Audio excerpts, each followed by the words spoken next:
안녕하세요. 합격 사례와 불합격 사례를 첨삭하면서 자소서 작성법의 핵심 법칙을 가르쳐드리는 강의 해법 자소서 시간입니다. 이제 7월 초순쯤 되면 고3 학생들이 기말고사를 마치고 자소서를 준비할 텐데요. 그에 맞춰서 제 유튜브 채널 언어의 정원에서도 자소서를 작성하는 원리와 첨삭 사례 등을 이번 영상을 기점으로 여러분들에게 하나씩 공개를 좀 해드릴까 합니다. 한 가지 여러분들이 명심을 좀 해주셨으면 하는 사항이 있는데요. 제 채널의 자소서 강의 영상은 마법이나 마술을 가르쳐드리지는 않을 겁니다. 사실 저도 유튜브 초보라면 초보잖아요.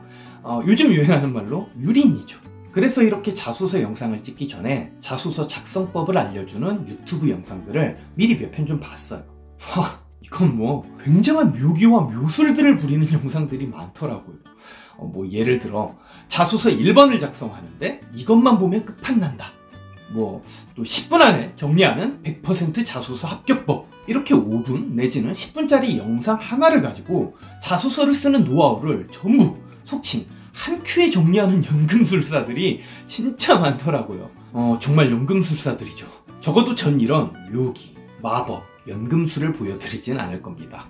대신 흔들리지 않는 본질을 가르쳐 드릴게요. 이건 좀 제 자랑인 건 맞는데 전 웬만한 자소서는 다 합격시킬 자신이 있어요.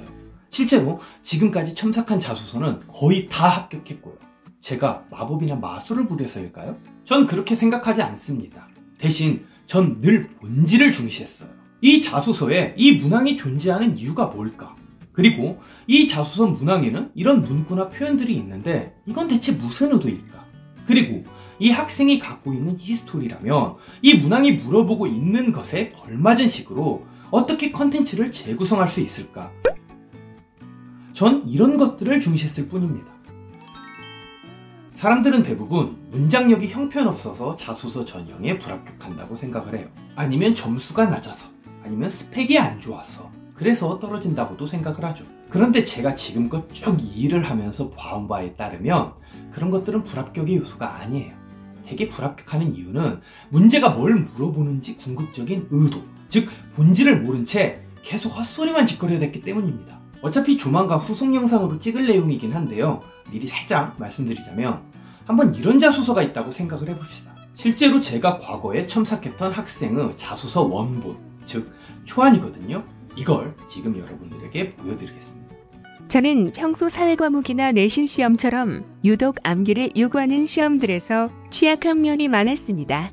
몇 번을 반복하고 연습해도 금세 잊어버리는 탓에 원하는 만큼 성적이 나오지 않아서 고교 입학 때부터 줄곧 고민이 많았습니다. 그래서 저는 암기를 잘할 수 있게 만드는 방법과 기억력 등을 오래 유지시킬 수 있는 법들에 대해 제 나름대로 탐구를 하기 시작했습니다. 특히 자기계발이나 공부법에 관련된 책이나 영상 자료들을 갈무리하며 저에게 적용될 수 있는 것들을 열심히 메모하고 정리했습니다. 대교협에서 요구한 자소서 1번 문항, 학업에 기울인 노력과 경험을 쓰라는 문제에 대해서 학생이 지금 이렇게 쓴 거죠. 여러분들 생각은 어떻습니까? 이 학생의 자소서는 과연 좋은 자소서일까요? 과연 이대로 제출해도 이 애는 합격할 수 있을까요? 결론부터 말씀드리자면 이건 그냥 이에요. 이건 아주 속되게 표현하면 난 점수를 올리고 싶어 공부를 했습니다. 전 공부를 잘하고 싶어서 공부를 했습니다. 그냥 이런 뜻이에요. 말하자면 이런 거죠. 점수가 곧 이 학생이 공부를 한 이유인 거죠. 시험이 곧 본인이 학업에 열을 올린 본원적인 원인이라고 얘기하고 있는 겁니다. 결국 이 학생은 자신만의 학습 철학이 없는 겁니다. 이 자소서에 그거를 못 보여준 거죠. 왜 공부를 하려고 하는지, 공부를 하면서 어떤 의문을 가지고 무엇을 탐구하고 싶었는지 고민한 흔적이 전혀 없어요.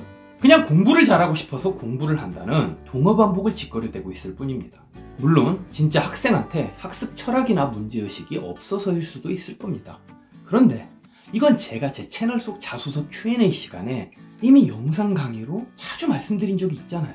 없으면 어떻게 하라? 만드세요. 이렇듯 문항마다 대교협이 심어놓은 본질을 놓치면 정작 열심히 자소서를 썼지만 그게 채점자 눈에는 속칭 출제 의도라고 하죠. 이 출제 의도에 맞지 않는 자소서가 되어버리는 겁니다. 꼭 자소서 1번 문항만 이렇다는 얘기가 아닙니다. 그게 2번이든 3번이든 아니면 대학이나 회사마다 각기 다른 개별 문항이든 다 마찬가지입니다.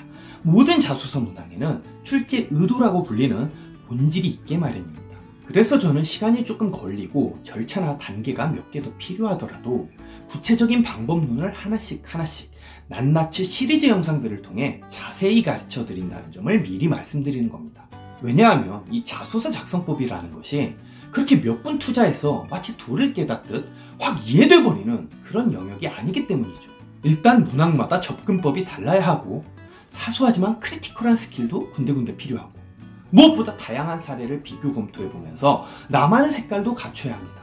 생각보다 복잡 다단한 작업인 거죠. 이것도 엄연한 시험입니다.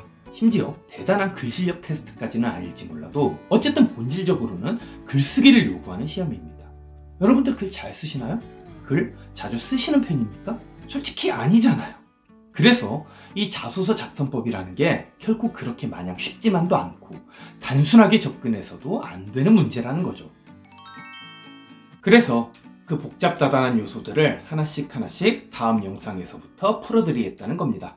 오늘처럼 실제 합격, 불합격했던 자소서들, 그야말로 생사를 넘나들던 실존 자소서들을 가지고 여러가지 이론과 활용법들을 가르쳐 드릴 테니까요. 이번 여름방학 동안 제가 업로드해드리는 영상들을 한 편씩 천천히 따라하다 보면 방학 끝날 즈음 되었을 때 꽤 그럴듯하게 본인만의 컬러를 갖춘 멋진 자소서가 만들어질 겁니다.